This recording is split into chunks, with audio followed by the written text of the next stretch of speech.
Mr. Zoldi. Can we start now?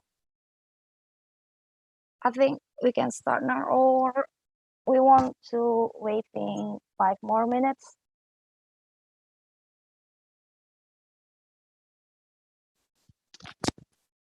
Sorry?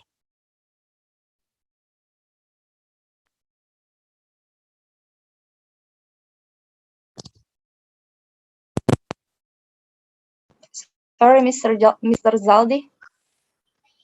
Yes, we can start it now. Okay. Yeah. Okay, we can start. Okay. Assalamualaikum warahmatullahi wabarakatuh. Good evening, everybody. How are you doing? I hope you're all doing great today. I'm so honored that today I have the opportunity to host today's Zoom meeting for our beloved English club. First, let me introduce myself. I'm Vinica. You can call me Icha from KC Jaksel, Jakarta Selatan. And I'm gonna be your host for tonight. And I'm accompanied by Miss Beatrix and Mr. Zoldi as our co-hosts. I'd like to welcome you, and I really appreciate you for attending today's session in such short notice.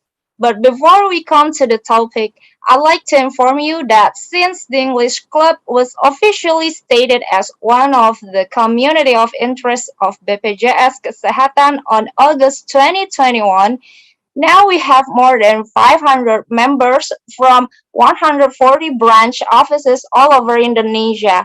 And let's welcome our beloved counselor, Ibu Dana and Pak Arif. Good evening, Ibu Dana and Pak Arif. Evening, Icha. Hello. Good evening, Icha, everyone. Yeah. So glad to have you here tonight, Ibu Dana, Pak Arif.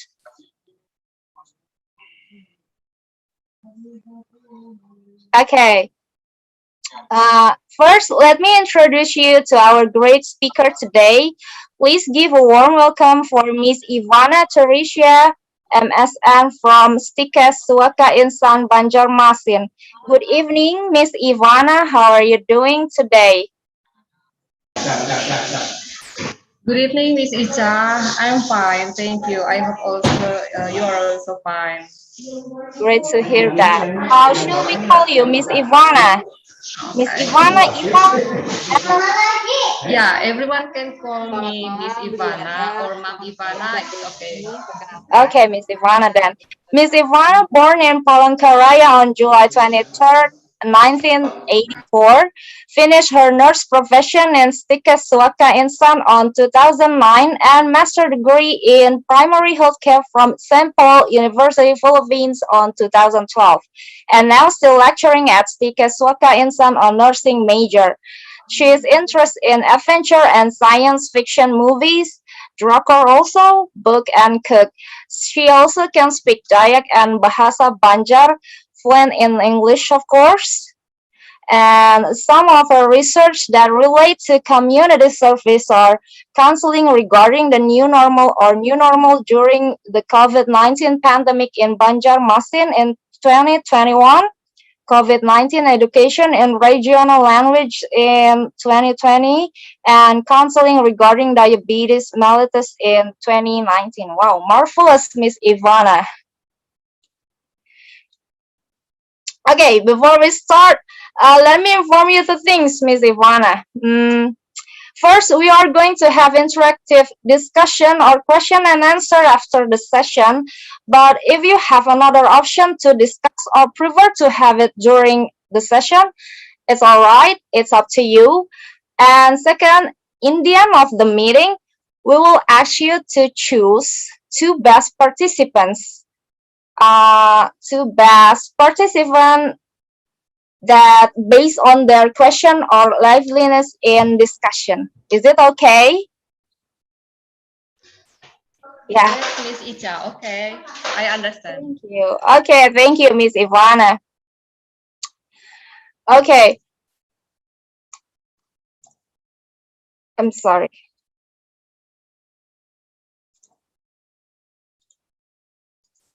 Okay, since our company monthly theme is Month of Healthy Life Together, so Miss Ivana here will share a session about primary health care. Well, everybody, without any further ado, please give welcome to Miss Ivana. Miss Ivana, the time is yours. Okay, thank you, Miss Icha. So Yeah, I will be the one to share my slide. okay, Okay, I'll share the screen, right? yes, of course.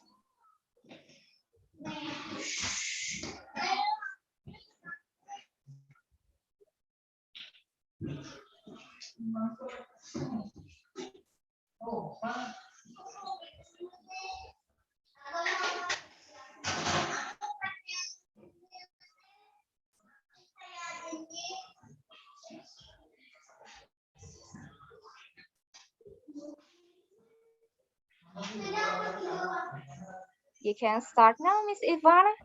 Okay, I will start now. So good evening, everyone. Thank you for the opportunity tonight. I will share a little about my knowledge about primary healthcare. Since uh, English club asked me about the primary healthcare that maybe a little bit I know. So our agenda tonight is about primary healthcare. Maybe I will start with the overview and then what is PHC or primary healthcare, and also the key facts about primary healthcare, and also the last maybe why is primary healthcare is important to us. So primary healthcare, or we can also call it PHC in short, addresses most of a person's health needs throughout their lifetime. Includes physical, mental, and social well-being, and it is people-centered rather than disease-centered. PHC is a whole of society approach that includes health promotion, disease prevention, treatment, rehabilitation, and palliative care. So what is PHE or primary healthcare? Primary healthcare is care for all at all ages. All people everywhere deserve the right care right in their community.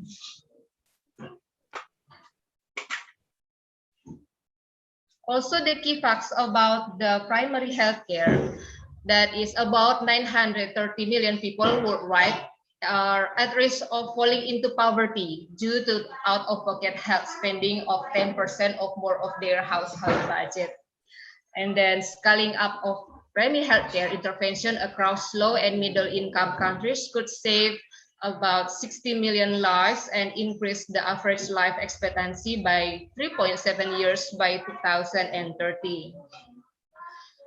Other than that, achieving the targets for PHC requires an additional investment of around 200 billion US dollars to 370 billion US dollar a year for a more comprehensive package of health services.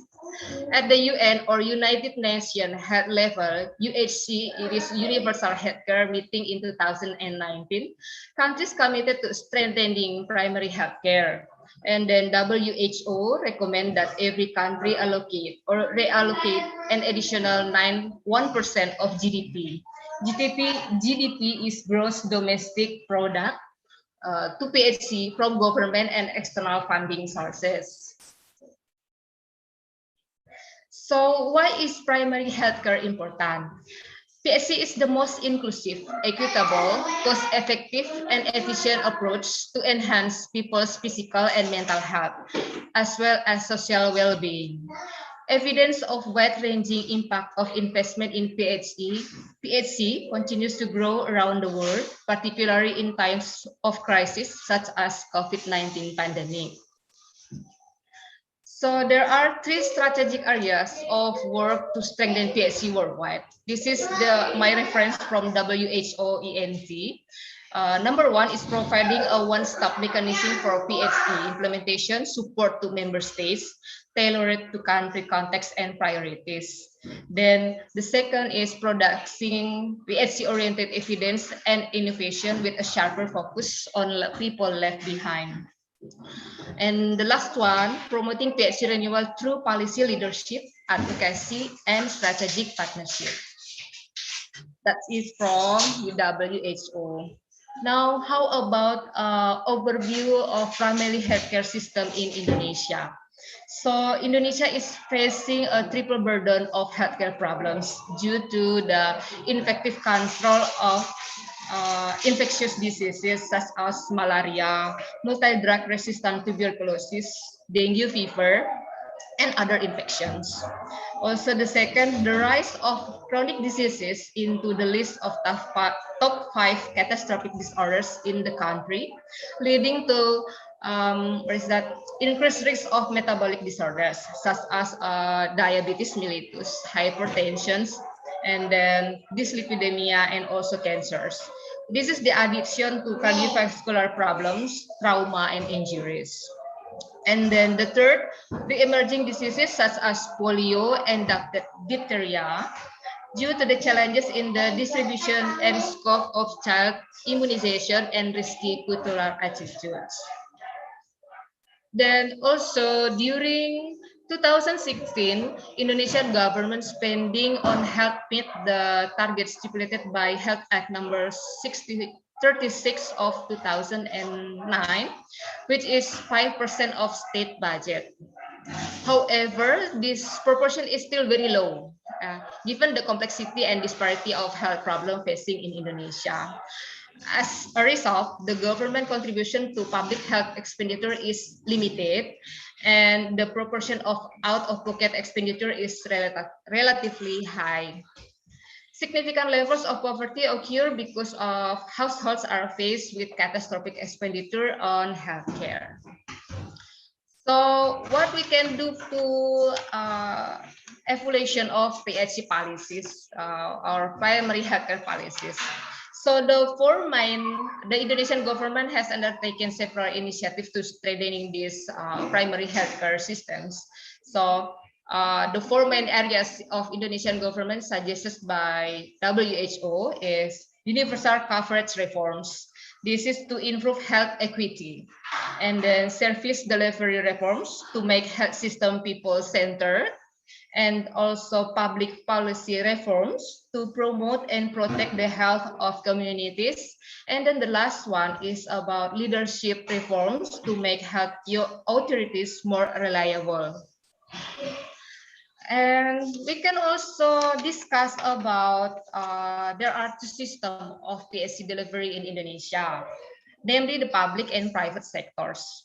So the first one is public primary healthcare services is consisting of puskesmas and their auxiliary networks belong to and are governed by district governments. They conduct two main activities. The first one is individual health effort, and then the community health efforts. So each puskesmas is responsible for the community health efforts, consisting of public health activities for the population within their work area. Puskesmas are staffed by multi-professional teams, including general practitioners or GPs, and dentists, nurses, midwives, pharmacists, public health personnel, nutritionists, physiotherapists, and also laboratory analysts. On the other hand, we can also talk about private primary healthcare services that are delivered by individual practice GPs, midwives and nurses, as well as private clinics that carrying out only individual health efforts. But however, the private facilities have to communicate and also collaborate with the puskesmas in terms of the surveillance of communicable diseases and also other government public health programs such as immunization and also family planning. Now we can talk about primary healthcare. We can also relate it with the financing about the health. I think the data, this is from the BPJS, is maybe quite long. Maybe you can share me for the newest data. This data from WHO I retrieved on 2016 that show the 67% of Indonesian population has joined national health insurance system, or we call that the BPJS. And Also, the majority or the most of spending by BPJS Kesehatan is hospital-based care. So less than 1% goes to the promotion and prevention programs.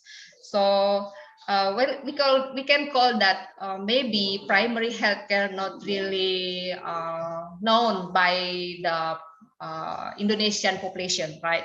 Because we can see that about the financial funding for the health in Indonesia, that most is spending for the hospital-based care. Also, we can talk about primary care healthcare about their what is that, human resources. So the first one, the Indonesian health professional is consists of nurses. This is the biggest, the largest proportion that consists 38%, and then followed by medical doctors is 19%, and midwives 70%, public health 7%, pharmacists 6%, and also others. Others including physiotherapists, nutritionists, and clinical psychologists. So what we can do to strengthen the PHC, the PHC, primary healthcare, that is the planning and the implementation that recommended by WHO for Indonesia. The first agenda is to strengthen the PHC system through 5 steps as part of the revitalization of community health center or puskesmas. The first one is enhancing educational qualification for health professionals, and also followed by enhancing the capacity of primary care clinics, increasing the budget of facilities and support for puskesmas, because I read that the GPs or general practitioners said that they have to do some unnecessary referral to the higher professional, like the hospital, on level B or level C, because of their lack of facilities and support in puskesmas. And then increasing the quality of information system in puskesmas based on electronic medical records, as we know that now we have to informatic system that we have to increase. Also, the accreditation of puskesmas to make sure that every puskesmas can give general and good quality to everyone. That's why we also need the accreditation of puskesmas. Also, the second agenda is continuation of care, which includes increasing the scope of healthcare and enhancing the 5 level of prevention and the continuity of care across different ages and genders. The third strategy is developing specific solution based on specific health problems. So the summary is that primary healthcare is important because it is the foundation of strong health system. It leads to more equitable health across the community and leads to the greater patient and health worker satisfaction. And then taking a PHC approach is about meeting most people's health needs through services provided directly in community where they live. Because we know that maybe people in the remote area, maybe they have difficulties to come to the higher hospital. So that's why we have to taking a PHC approach. Because PHC approach means working with the multidisciplinary teams that is consist doctors, nurses, caregivers, therapists, and others to treat the person. So treat the person rather than the disease. Or we can call that we have to prevent, promote the health to prevent people from the disease. Also, by providing healthcare services throughout a person's life, PHC allows people to develop long-term partnership with their care providers. And it means that healthcare providers can address not only treatment needs, but also prevention, health promotion, rehabilitation, and palliation services. And the last one, so this is what I also teach to the student, that Indonesian people and health professionals should start to embrace the paradigm shift aim to the early prevention efforts in order to achieve better health outcomes rather than simply pursuing the curative programs. As maybe we all know that about our saying like mencegah lebih baik daripada mengobati. That is the paradigm about the uh, PHC, primary healthcare. Okay, I think that's all from me. I hope that is can open some discussion. I think BPJS also know about this, so maybe I can Yeah, open up the discussion. Thank you. yeah, yeah. I give it back to Miss Icha. Thank you. Okay. Thank you, Ivana. It's an interesting topic for us since it's kind of related to our job. Well, ladies and gentlemen, we will open the first session with 3 questions first, and if there's still enough time, we will open the second session. Okay. You can raise your hand here. Okay. We have Pak Arif here. Okay, Pak Arif, please, you can ask question. Okay, thank you, Icha. And hello, Ivana. How are you? I'm fine, thank you, Mr. Thank, Arif Budiman. yeah, thank you for your great presentation. Oh, thank you, thank you. This is Hey, my first really, to so talk wonderful. from other than my students. I Oh, am also bring my friend here, Maria Frani, yeah. Ines, also Krishnawati. Thank you for joining us tonight. And I also I need to say this because I'm very proud of you since we have the same background as a nurse. Yeah, yay. But yeah, related to your presentation, it's really nice, and yes, is it really related to our job in BPJS Kesehatan? Maybe I will add some information to your presentation as you mentioned about the data.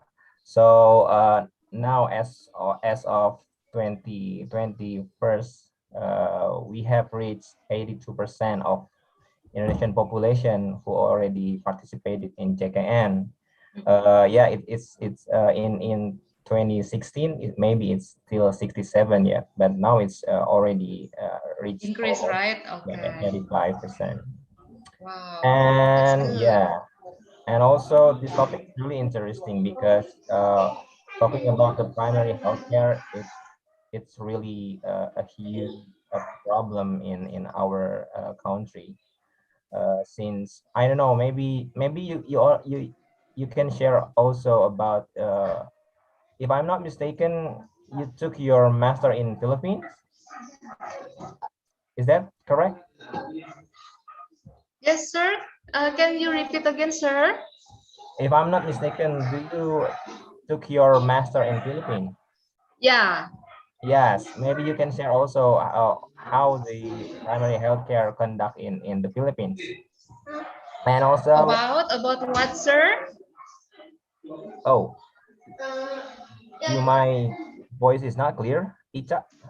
I'm Okay, sorry. Miss Ivana, Miss Arif here asks if you want to share the conduct of primary healthcare in Philippines since you took your master on Philippines.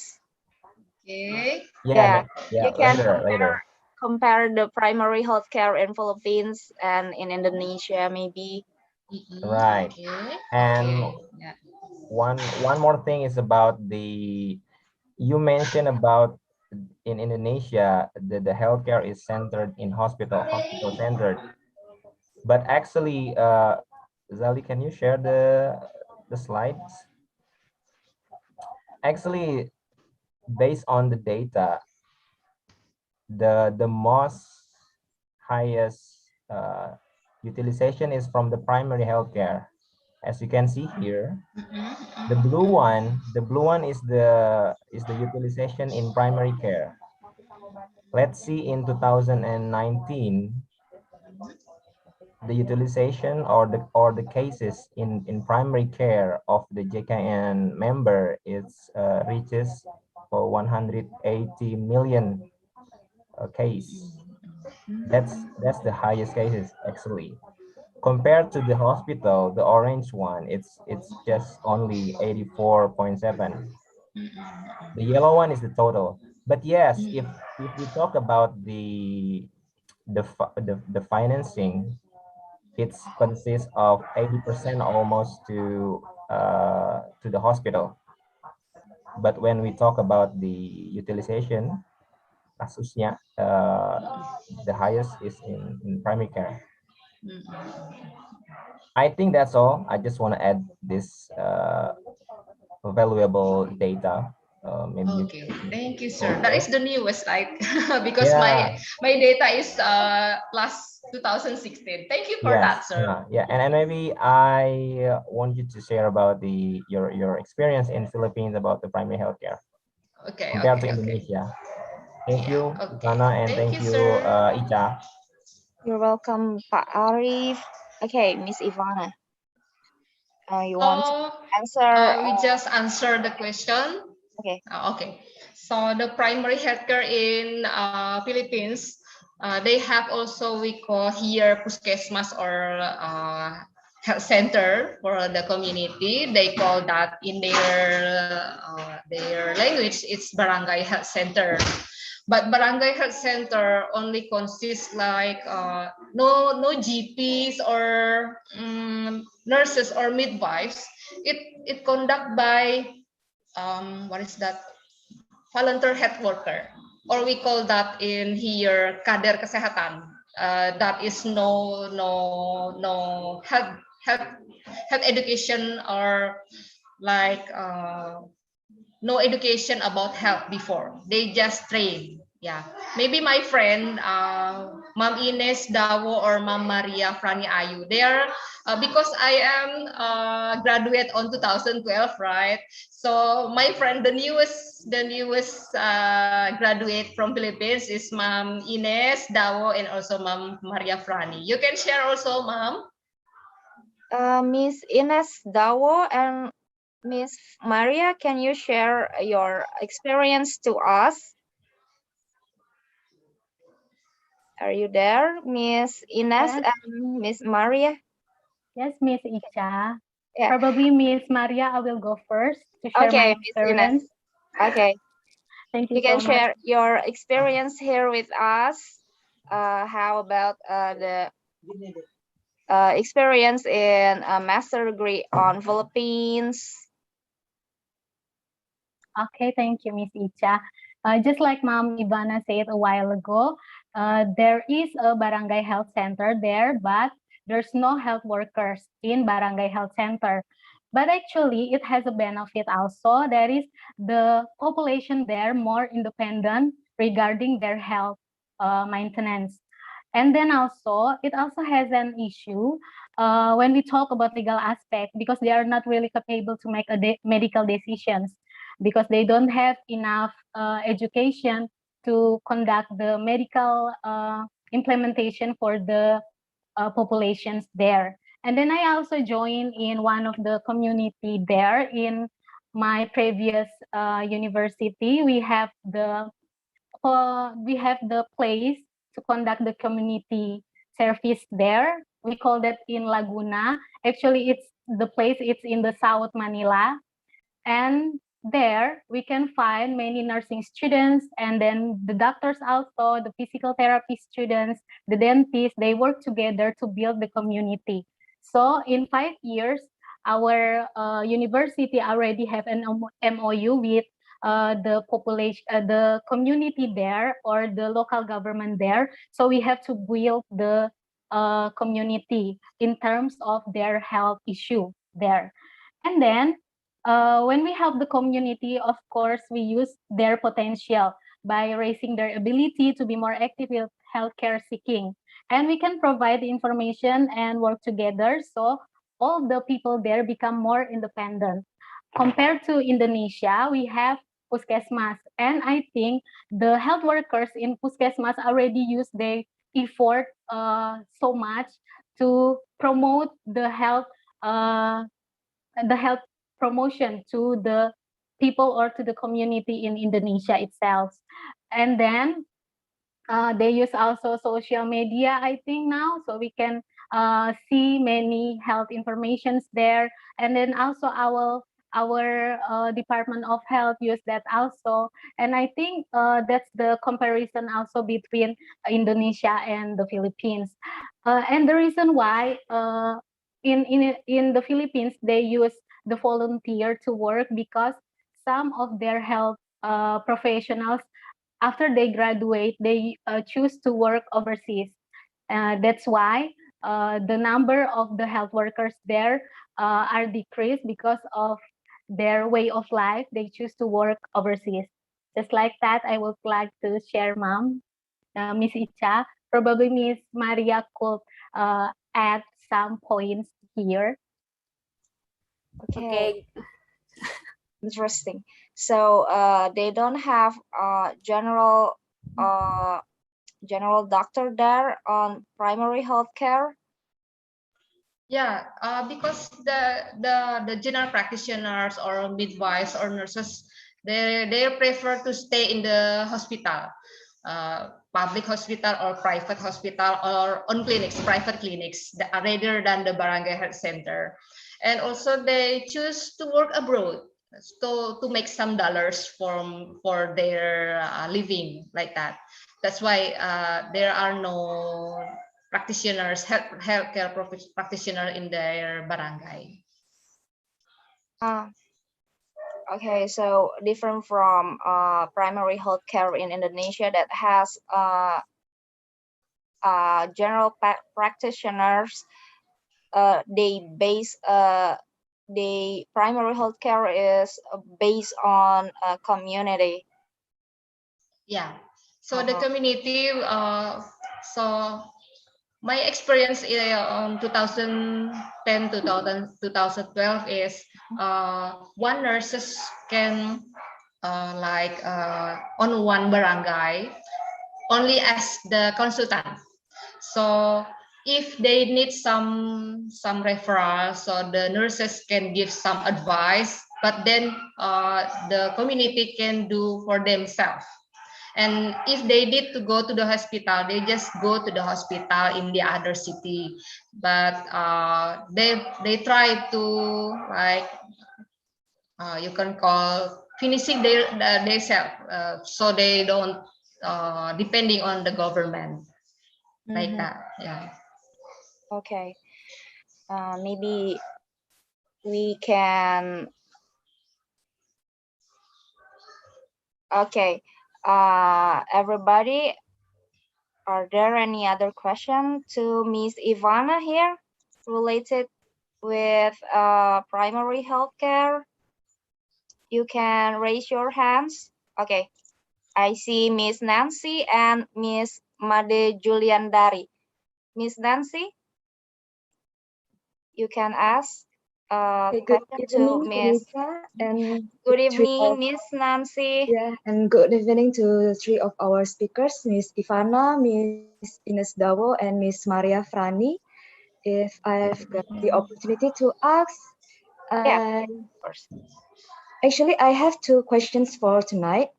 The first one is, uh, as Miss Ivana said, that our country, Indonesia, is a geographically complex nation made up from so many islands, identical to Philippines, and is currently the fourth most populated country in the world.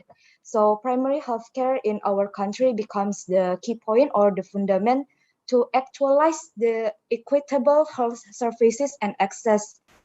For the first question on Miss Ivana's 10th slide, Miss mentioned that the funding for PHC is only 5% of state budget in 2009. In Miss' opinion, has our government in recent days ensured adequate funding for puskesmas to function well and meet their targets? Or could they be on their own providing care to remote areas using capitation fund from JKN, Jaminan Kesehatan Nasional? And for the second question, what health service delivered by puskesmas that is still underutilized by Indonesian people? So maybe those two questions that I would like to ask for tonight. Thank you for the time, Vinica. Okay, you're welcome, Miss Nancy. Yeah. Miss Ivana, do you want to answer it directly, or you want to hear another question first from Miss Made?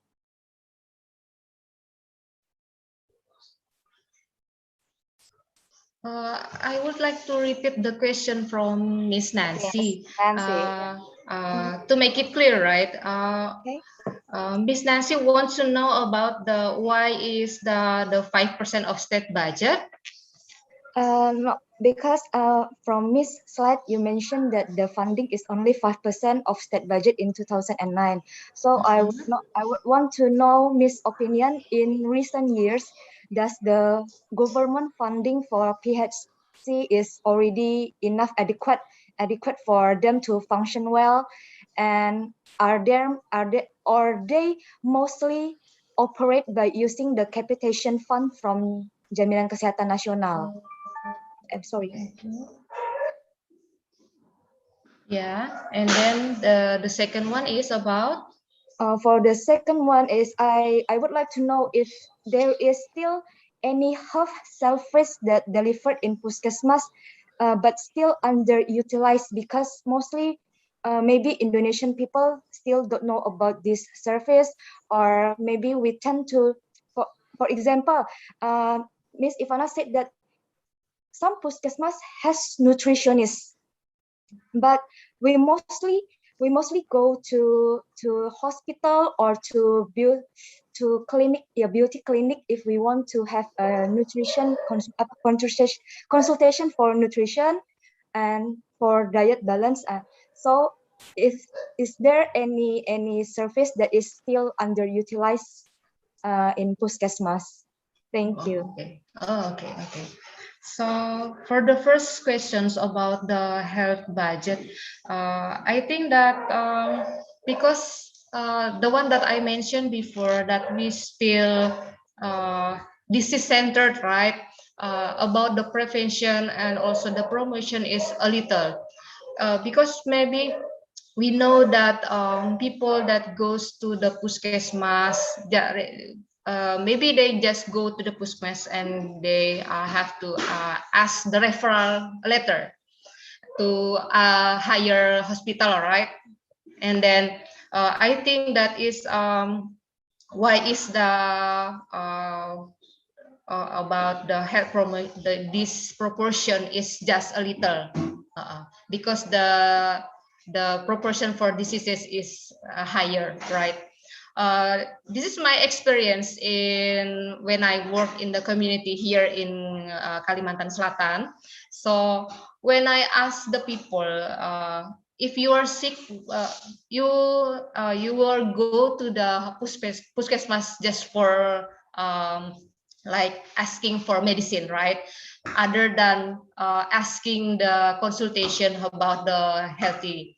Also, like the visiting posyandu for the old people is a little, because they said that if I'm not sick, I will not go to the puskesmas, uh, because the people said that we go to the health center or we go to the hospital only to cure, not for get the information about the health, or we got the prevention of the health. So that's why I think why is the Indonesian government have the spending for the health expenditure is higher for the what is that, for the diseases other than the promotion or prevention. And then other than that, about maybe you say that why is that is the like the services in the puskesmas is still uh, not what you call that, people not go to the puskesmas for get the consultation other than they go to the other clinics or hospital. Maybe I can say that is maybe about the knowledge, right? That's why we have to promote that we can go to the puskesmas, or we call that the health center, right? So not the disease center. So that's why we need to promote. the people just to get the health education for their health like that. Maybe Maria Frani can add something for that. No, is that enough, Miss Nancy? Miss Maria Maybe? hasn't speak a word tonight. Sorry, Miss Ivana. Maybe what Miss Nancy here trying to say is maybe there are still many facilities in puskesmas or any primary healthcare that Indonesian people still doesn't know. For example, like nutritionist, like Miss Nancy said first. But if you, if you know some of the facilities there that people that people seek in hospital, maybe that that already exists in puskesmas. Hello, Miss Icha. Yes. Yeah, maybe I can add something. Okay, Miss Maria. Allow me to share something related with that, and I hope it will help. Okay, okay. Good evening. Before the good evening for everyone around here. Good My evening, name is Miss Maria. Miss yes, Maria. yes, yes. My name is Maria. Maria Frani. You can call me Maria. So related with that, because just recently we celebrated the Mental Health Day, International Mental Health Day. So the answer for that, for Miss Nancy's question, I think it's related with mental health. Just recently, I remember that just last year BPJS Kesehatan covered the mental health services in especially in puskesmas or in our country as a primary health care there. Please correct me if I'm wrong, but that's the information that I get, and also from the internet, and also we discussed it in our organization and in related with that. So one of the program that maybe people or our community doesn't know is a mental health, about a mental health care. So that's one of the facilities that covered by BPJS Kesehatan, or in here that government or a national funding for health.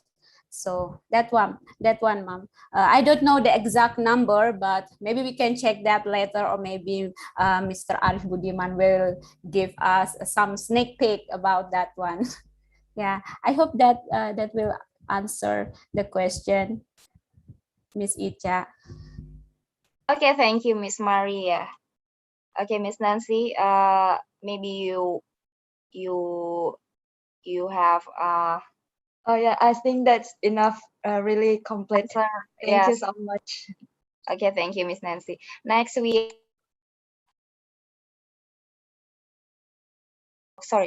next we have Miss Made Juliandari from Kaca dan Pasar here. Okay, Miss Julie. Yeah, thank you, Icha. Yeah, good evening, Miss Julie. Okay. Good evening, everyone. Good evening for Miss Ivana, Miss Maria, and Miss Ines. I hope you're having a good day today. It's really nice to hear about your presentations today, because I always interest about community healthcare and community nurse, and I would like to give a little comment about what Mr. Arif Budiman said before, that when you said the financing for the primary healthcare is less than the hospital, yeah, we just give a statement about that.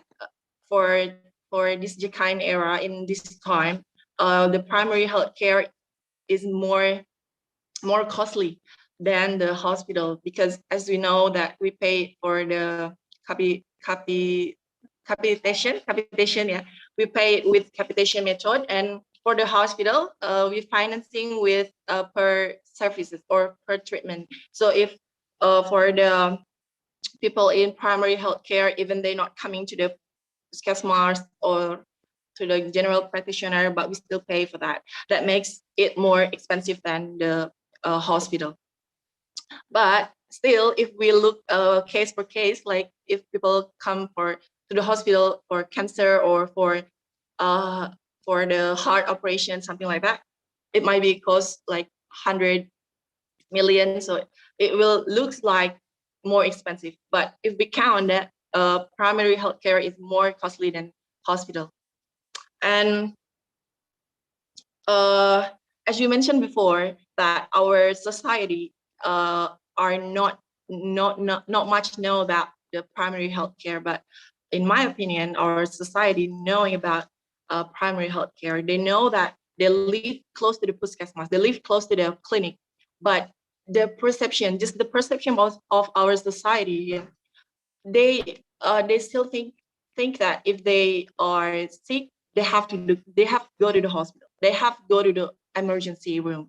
Even they just have a cough or they have just a little runny nose, they will go to the emergency. That's why we also overget the claim which is in emergent. They claim for emergency, but which is not emergency. So sometimes we still give a confirmation to the hospital. So as you as a nurse for the community healthcare, I'm to asking about how do you think, or your tips to make our society have a different thing, or give the different perception about the when they sick, they have to come first. The first thing they have to meet is their general practitioner, not directly go to the hospital, like what happened in other foreign country. They have to go to a general health practitioner first, and if they give the referral later, and then they go to the hospital. What do you think? What should you do as a nurse?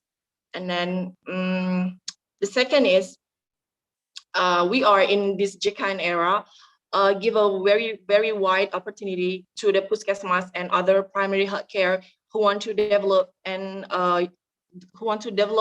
optimize their services. So every time we're asking about if they're the puskesmas already have 24 hours, but sometimes they still refuse the people who want to, for example, want to have a maybe fluid intake when they have a dengue fever. Yeah, they still refer to the hospital, which is they are self not ready for that. But they claim to us that they have 24 hours, they have like complete facilities just for the basic disease. Yeah, the basic which is should be solved by the general practitioner. Yeah. So in your opinion, which part should work harder for this to make the puskesmas is more growing, like to optimize, to develop their services? I think that's my questions. I hope you get it. Thank you. Wow, interesting, Miss Made Juliandari, as always. Okay, Miss Ivana, would you answer Miss Juliandari questions? Okay. Thank you for the question, Miss. So maybe we have to make it clear about the primary healthcare. So what I said that the most special for the primary healthcare is there are 4 levels, and I think now it's 5 levels prevention on primary healthcare. The first one is the promotion of health and also the prevention of health, and then the curative, rehabilitative, and also for the palliative care. But as maybe Sir Arif, Mom Nancy, and also Mom Julie said that why is the spending is still more for the primary healthcare? As I can make some conclusion, maybe because the health centers still focus on the curative and also for the rehabilitative, right? Also for the palliative care, other than the promoting and also for the prevention of healthcare. For example, that one I said before, that about the immunization. Where is that? In here, Banjarmasin. So I have also my friend that work in the health center. They said that the prevention of diseases through immunization, it's not meet their target. That why maybe that is because of the cultural, because of the religion. They said so the prevention of the diseases cannot meet because the people or the community refuse to get the immunization. That is the first or the second of the prevention from the primary healthcare. My experience in also in the community, that's why I also said to the students about the health education or the promoting education for the health. For now we suffering for the pandemics, COVID-19, right? So we teach the community to follow the protocol kesehatan. It's very hard, right? Like wearing mask, right? They wearing mask in their chin, right, or in their head. So that is the difficulties. And also the explain about the people that suffer the COVID it's still increasing because of the fail of the promotion and also the prevention. So I said that we try to give health promotion, yeah, but we also have some like from the government, like they have to make some what we call the something to make people follow the protocol kesehatan or the health protocol, like that. So I can say that that's why primary healthcare can consist for 4 or 5 that. So maybe we, because we still for the diseases centered, right? And also they expand like diabetes mellitus. I have my father, he has also diabetes, and he also used the BPJS to take his medicine in the primary healthcare or in the puskesmas or in the clinics. I can say that is also a burden for the BPJS, right? Because you have to pay the medicine, but that is only a half for the primary healthcare, because other than the giving, also the giving the medicine, the promoting of how to live with diabetes, right? Or how to cope with the diabetes also need the prevention or the promotion of health, like that. Okay, I hope that is can answer the question of Miss Julie. Thank you. Okay, so what the community will do is to give health promotion. Is that true, Miss Ivana? To increase the awareness of the community to go to primary health care. Yeah. But maybe you can tell your opinion, who is or which part of community that has to do that, the promotion of the healthcare. I think it is the responsibility of healthcare professional, right? Oh, okay. Like the GPs, general practitioners, also we are as a nurse and also midwives and others. So we have to give some health promotion to the people. And maybe also I hope we have also feedback from the community or from the people, because sometimes if we give some knowledge to the community, they say that we already know about that, so we don't need about that.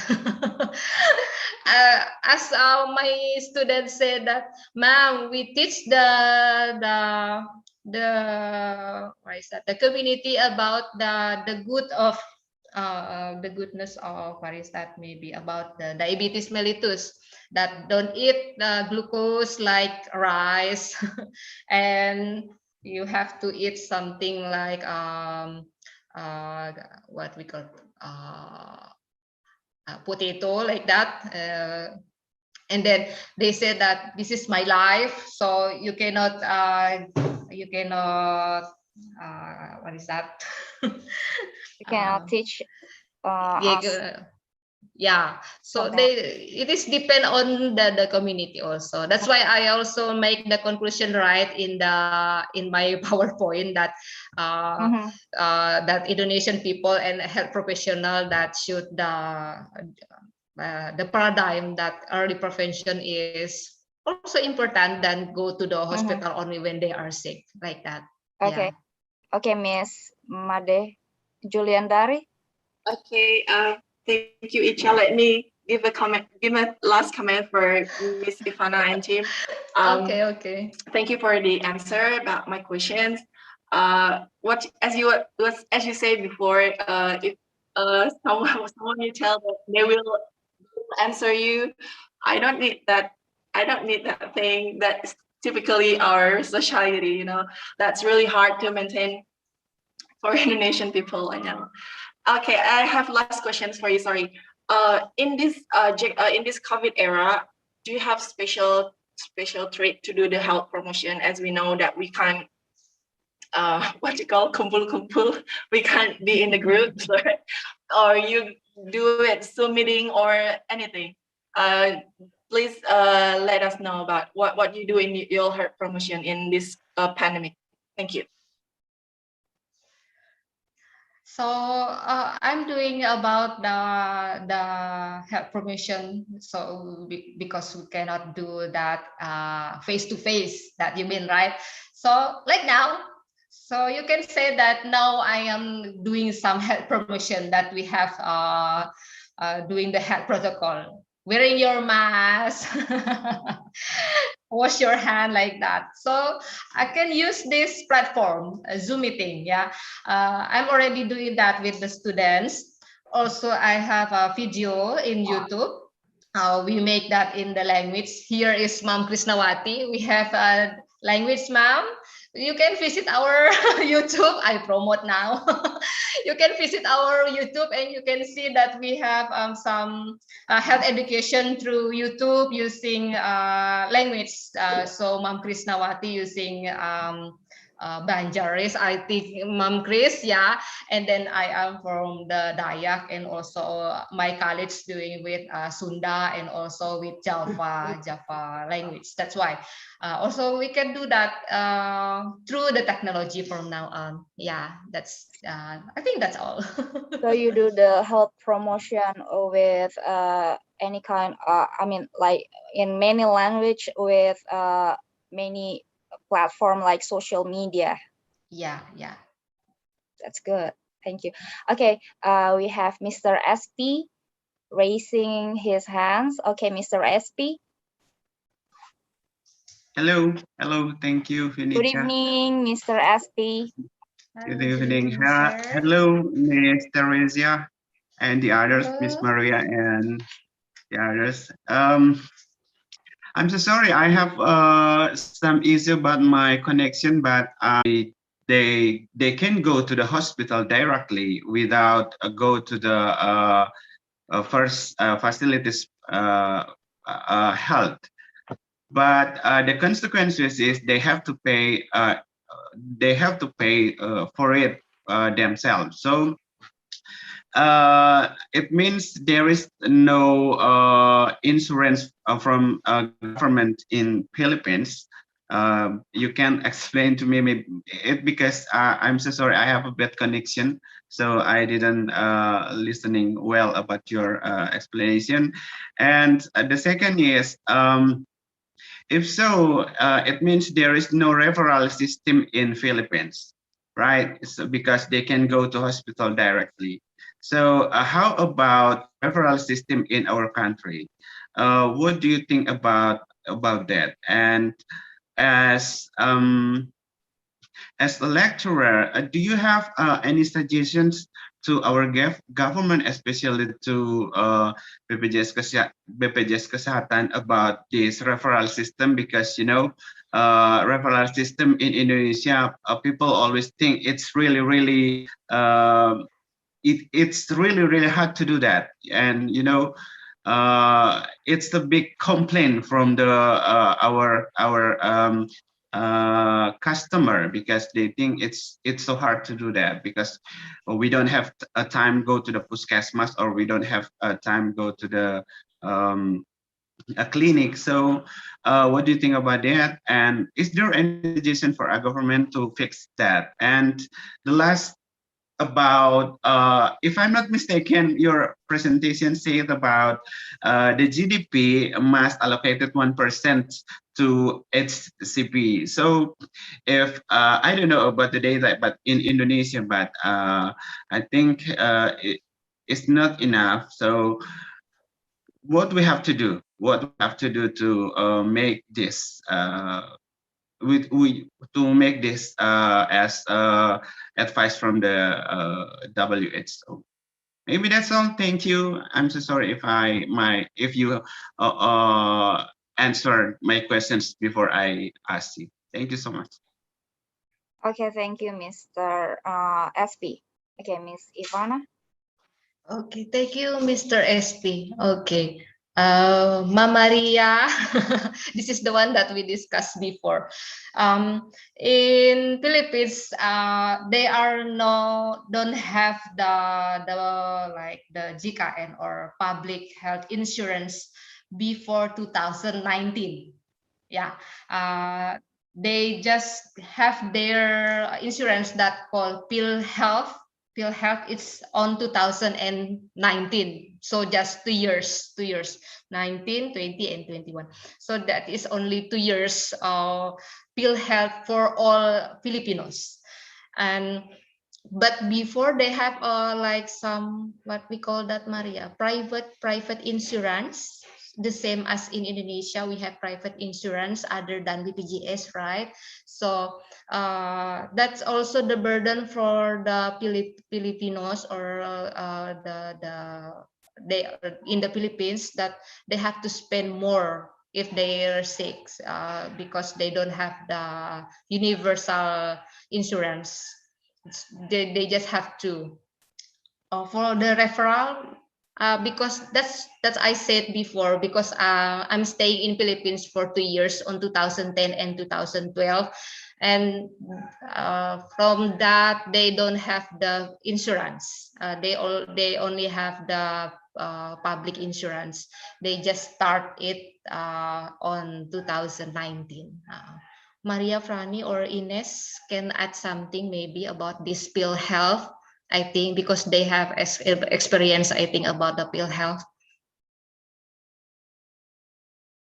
Oh, so the Philippines before 2019 maximize the usage of primary healthcare because they don't have universal I mean like social insurance like a JKN in Indonesia. Yeah. Because maybe the health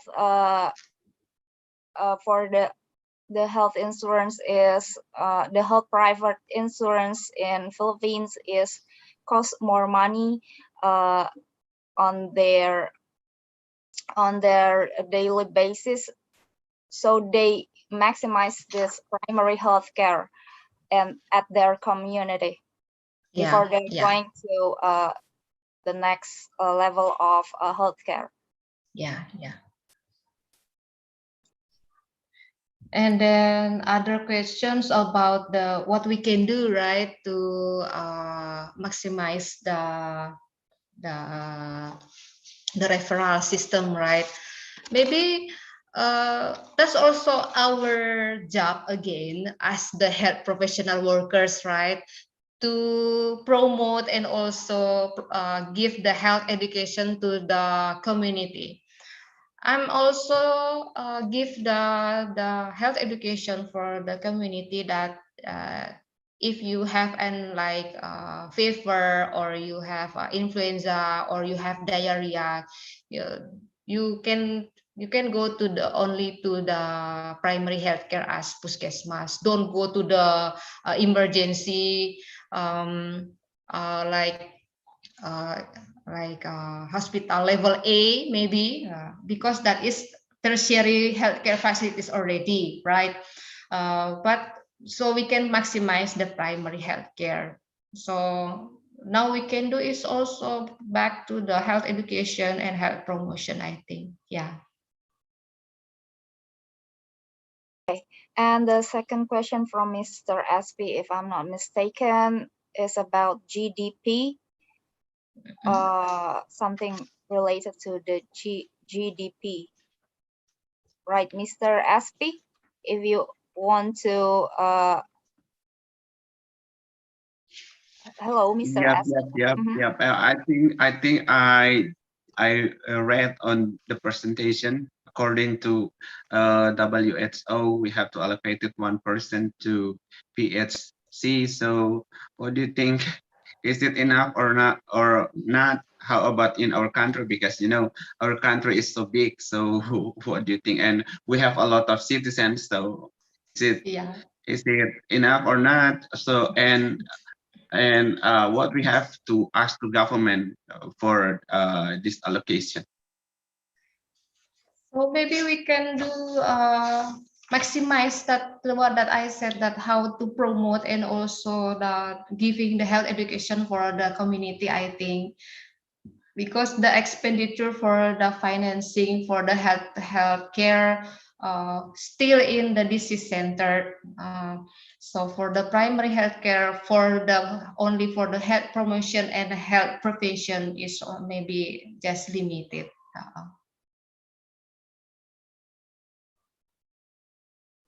Okay, Mr. SP. Yep. Thank you so much, Mr. Okay. Theresia and the Thank you, others. sir. Thank you. Okay, Miss Ivana, I got a question from chat box 2 here from Miss Dinka from Jambi. I want to ask you, in your opinion, how will primary healthcare reform help to decrease waiting lists and hospital overcrowding, especially related in program JKN? Thank you, Miss.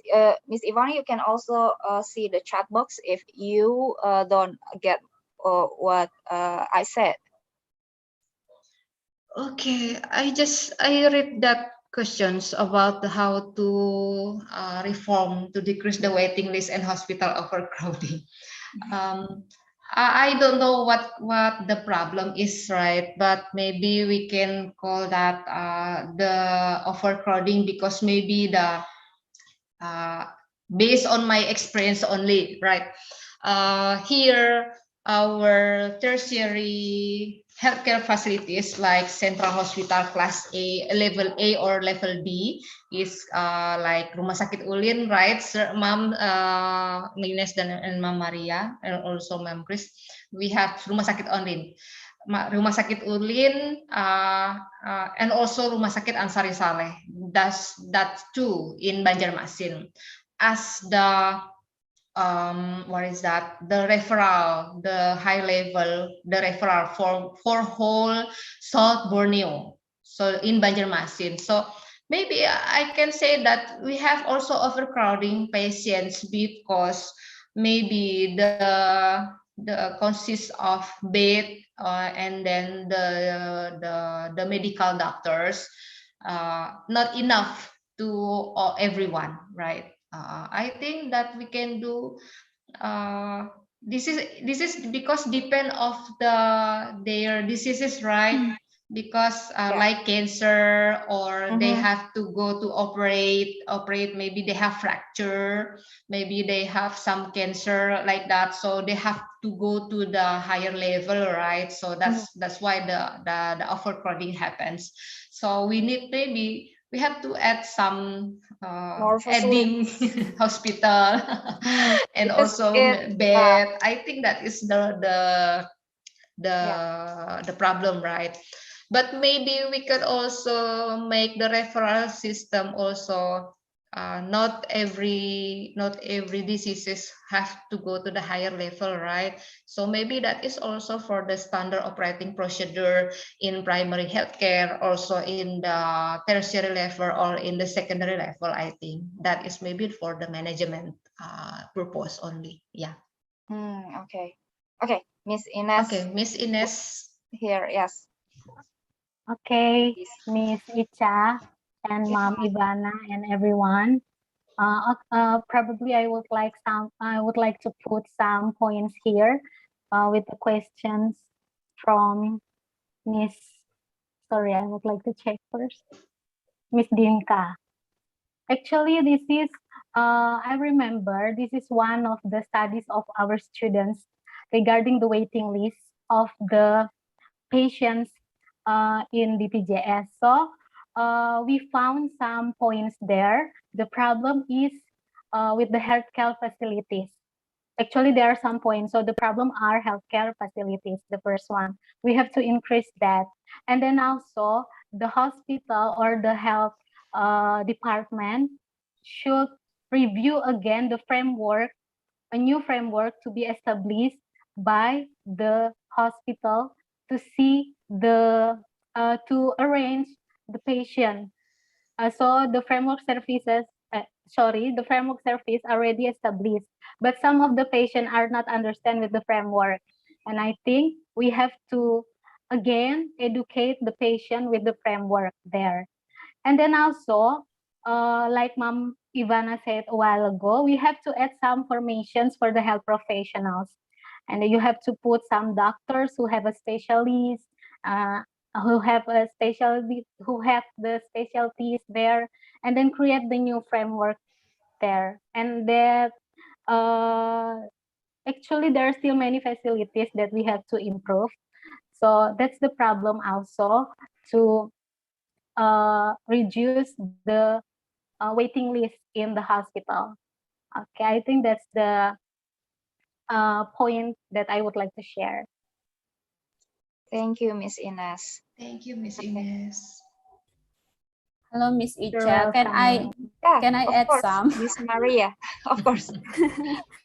Yeah, it's I think it's I mean, I want to add some answer, maybe some insight regarding the question from Miss Made and also Mr. SP regarding the PhD, right?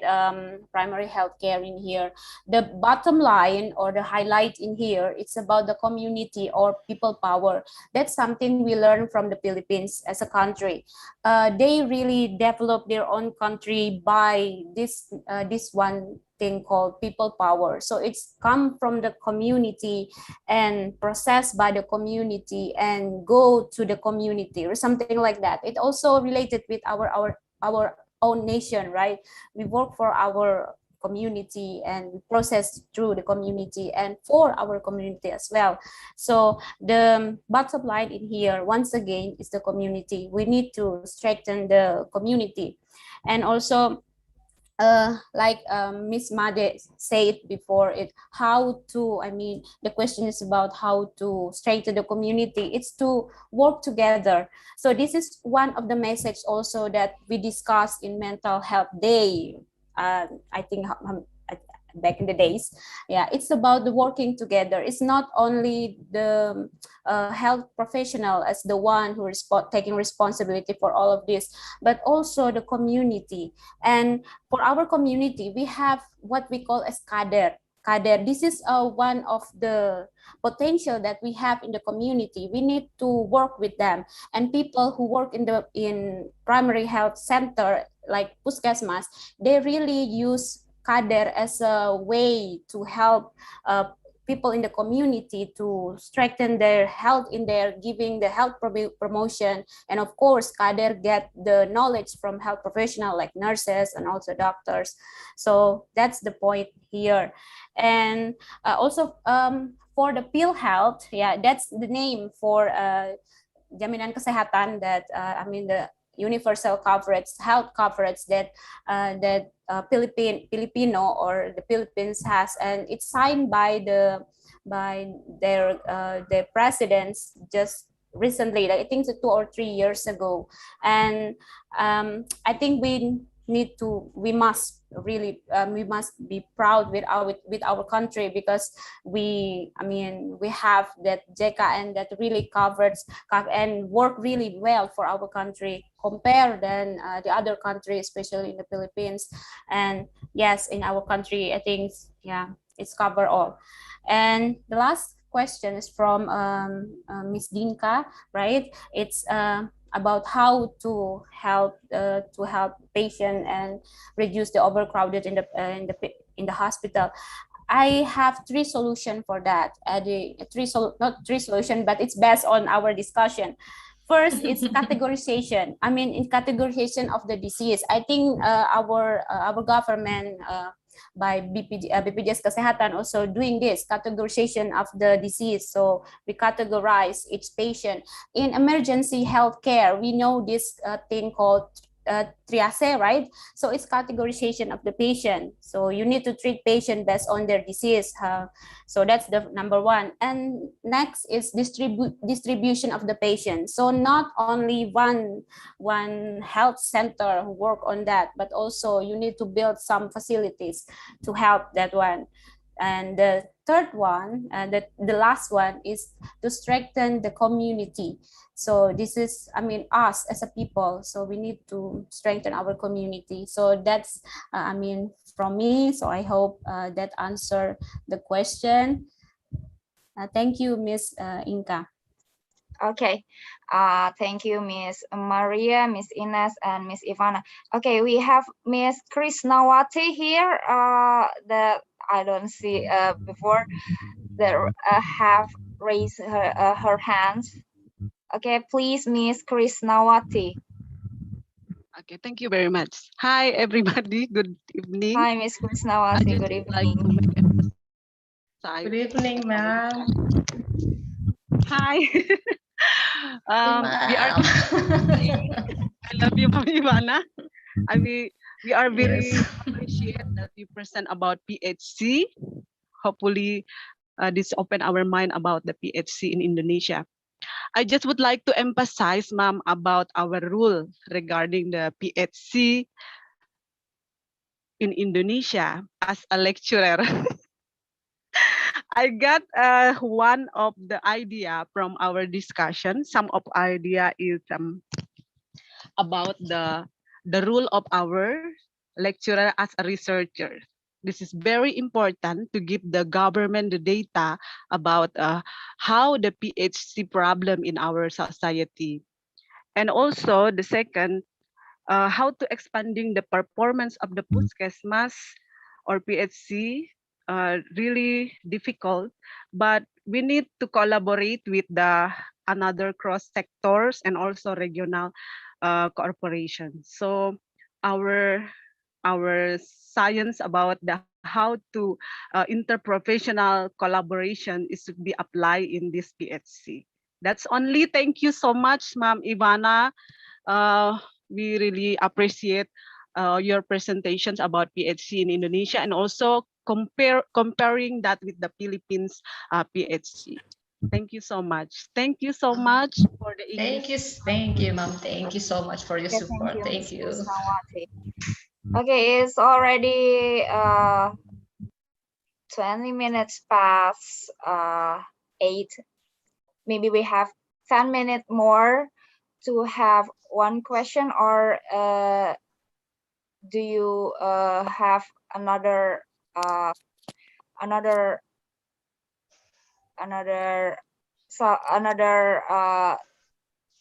knowledge to share about, Miss Ivana? I think that's enough from me. Okay. If the others have, just go. So, what is your YouTube channel? What is the name of your YouTube channel that you mentioned before? I don't have the special YouTube channel from that own from me, but I have in Stikes Suaka Insan only. Yeah. Okay. So for the academic for the purpose only. Yeah. Stikes question. Can you can you type the name of the YouTube channel on the chat box so we can share maybe later to our family to have the health promotion, to have the health education there. Okay, thank you, Miss Ivana. Okay, Icha, this one. Yeah. You can type Okay. is Stikes Suaka Insan Banjarmasin. Okay, Ibu Dena. Ibu no, Dena. I just would like to appreciate what a lively discussion we have tonight. Actually, we have so much more to be discussed, and probably we But can we little have time. the second part of discussion, because primary healthcare is such a promising things to be discussed. And Yes. what I like more about tonight, it's so lovely to hear Filipino accents throughout the meeting. So so I really, really appreciate this. So thank you so much for all the speakers, and expect a flood of subscribers on your YouTube tonight. Thank you, Ibu Dena. Okay, Ibu Dena here is our counselor, Miss Ivana. So it's glad that she can be here tonight in this session. Okay, I think that's all for tonight. But before we really end this meeting, as I told you before, Miss Ivana, would you mind to announce who are the two best participants or two best questions tonight? It's hard to choose, right? Everyone is very good. Choose two best participants. Okay. It's all of you are the best, right? Because we can talk and discuss tonight. It's very lively and interesting, right? This is the best experience, I think. But I have to choose, right? Yes, of course. So the first one goes to, I think, Made Juliandari. Wow. Wow, congratulations. And then and 2 weeks in a row. Mr. SP. Congratulations. And Mr. SP. Thank you so much. Congratulations, Miss Made Juliandari and Mr. SP. Miss Made, you made it 2 weeks in a row as best participant. Congratulations. Congratulations. Okay, I think this is an interesting session to discussion about primary healthcare, but it's still be our big homework to increase the awareness of community to go to the primary healthcare before go to the hospital, I think. Okay. Congratulations once again to Miss Made and Mr. SP that selected as two best participants tonight. You will get a special merchandise from the club, and the club's crew will. Did you mention my name? This. Yeah. You won this, Mr. SP. You've been chosen as the best participants tonight. Okay. I think we will have, before we leave the meeting, please turn your camera on because we will take the pictures. Thank you, Miss Ivana, Miss Ines, and Miss Maria for tonight's session. It is so interesting. Yeah, for another participants here, please open your camera, because we will take the pictures. Hi, Amabel. Okay, Amabel, you are here. Oh, yes, ma'am. There's another. Okay. Good evening, Miss Amabel too. Yeah, they are my students. Nemesius, Oh, okay. okay. Firsty, I think they are my student also. Mufa, okay, thank you everyone. Oh, you are such the best. You are the best students. Thank you so much for tonight, right? Your support, your teacher. Okay. Resti also here. Okay, maybe Mr. Rian can document this picture. Yeah, Are sure. you ready, Miss Rian? Okay. Yeah, Okay. I will count. Okay, everyone. Okay. First, everyone You free can to pause comment freely. Yeah. what style you want. Okay, 1, 2, 3. Is it done? Okay, I will take it once again. Okay. 1, 2, Your pose. 3. Okay. Second, please show English Club signature pose by put your fingers on your temple like this. Like this. Okay. Okay. 1, 2, 3. Wait a second. 1, 2, 3. Okay. Once again. Next page, I think. Okay. 1, 2, 3. Okay, finish. Thank you, Mr. Rian. Thank you. Thank Once you again. everyone. And Yeah. everyone here. Well, we just reached the end of the meeting today. What a powerful night. Great speech. Everyone has good intention and we have interesting discussion, of course. Thank you all for your attendance and see you on the next interesting session. Have a great night. Stay healthy. Assalamualaikum warahmatullahi wabarakatuh. Good evening, everybody. Thank you, Miss. Waalaikumsalam. Thank you, Ma'am Ivana. Thank you. Thank you, Thank Ma'am you, Maria. sir. Thank you. Ma'am Thank you, Ines. everyone. Good night, everyone. Good night, everyone. Yeah, thank you very much. Congratulations, Mr. SP. Yeah, Mr. SP and Miss Made Juliandari.